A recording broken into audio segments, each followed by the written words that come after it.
আর তাদের উপর যখন আমার আয়াতসমূহ পাঠ করা হয় তখন তারা বলে, শুনলাম তো, যদি আমরা চাই তাহলে এর অনুরূপ আমরাও বলতে পারি। এতে পিতৃপুরুষদের কল্প কাহিনী ছাড়া কিচ্ছু না। আর স্মরণ করো যখন তারা বলেছিল, হে আল্লাহ, যদি এটি সত্য হয় আপনার পক্ষ থেকে, তাহলে আমাদের উপর আকাশ থেকে পাথর বর্ষণ করুন, অথবা আমাদের উপর অন্য কোনো যন্ত্রণাদায়ক আযাব নিয়ে আসুন।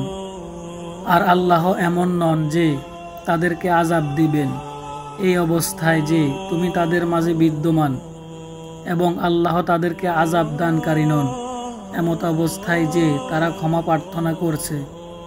আর তাদের কি আছে যে আল্লাহ তাদেরকে আযাব দেবেন না, অথচ তারা মসজিদুল হারাম থেকে বাধা প্রদান করে।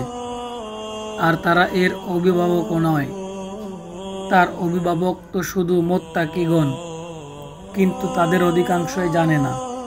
আর কাবার নিকট তাদের সালাত শেষ ও হাত তালি ছাড়া কিছুই ছিল না। সুতরাং তোমরা আস্বাদন করো আযাব, কারণ তোমরা কুফরি করতে। নিশ্চয় যারা কুফরি করেছে তারা নিজেদের সম্পদ সমূহ ব্যয় করে আল্লাহর রাস্তা হতে বাধা প্রদান করার উদ্দেশ্যে। তারা তো তা ব্যয় করবে, অতঃপর এটি তাদের উপর আক্ষেপের কারণ হবে, এরপর তারা পরাজিত হবে। আর যারা কুফরি করেছে তাদেরকে জাহান্নামে সমবেত করা হবে, যাতে আল্লাহ পৃথক করেন মন্দকে ভালো হতে, আর মন্দের কতককে কতকের উপর রাখবেন এবং সেগুলোকে এক স্থান থেকে অন্য স্থানে স্তূপ করবেন, এরপর তা জাহান্নামে নিক্ষেপ করবেন। তারাই তো ক্ষতিগ্রস্ত। যারা কুফরি করেছে তুমি তাদেরকে বলো, যদি তারা বিরত হয় তাহলে অতীতে যা হয়েছে তাদেরকে তা ক্ষমা করা হবে। আর যদি তারা পুনরায় করে তাহলে পূর্ববর্তীদের ব্যাপারে আল্লাহর রীতি তো গত হয়েছে। আর তোমরা তাদের বিরুদ্ধে লড়াই করো যতক্ষণ না ফিতনার অবসান হয় এবং দিন পূর্ণরূপে আল্লাহর জন্য হয়ে যায়।